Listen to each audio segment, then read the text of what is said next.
సంక్రాంతి వచ్చిందే తుమ్మెదా, సరదాలు తెచ్చిందే తుమ్మెదా, కొత్త ధాన్యాలతో కోడి పందాలతో ఊరే ఉప్పొంగుతుంటే ఇంటింత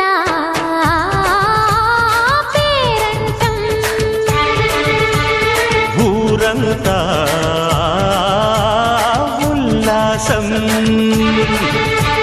కొత్త అల్లుళ్లతో కొంటే మరదళ్లతో పొంగే హేమంత సిరులు.